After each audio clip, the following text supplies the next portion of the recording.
आज ना सकाळ सकाळ लवकरच दोन्ही पण बहिणी माझ्याकडे साडी घालण्यासाठी आल्या होत्या. त्यांचा कॉलेजमध्ये काहीतरी फंक्शन होता, तर दोघींना पण साडी घालून मेकअप पण करायचा होता. मग काय लागले लगेच त्यांचं आवरायला. माझी तर फक्त इथे अंघोळच झाली होती, बाकीची कामं तर तशीच राहिली होती. एकीला पार्टीवेअर साडी घालायची होती आणि दुसरीला नऊवार. दोघींना साड्या घालून झाल्यावर घेतली हेअरस्टाईल करून आणि लागले मेकअप करायला. फायनल लूक नक्की पहा.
चला तर मग आवरून झाल्यावर आलो खाली फोटोज काढायला.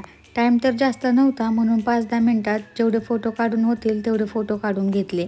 आणि फोटो काढायला होता शुभम दादा फोटोग्राफर. कसा झाला आहे मेकअप ते नक्की सांगा.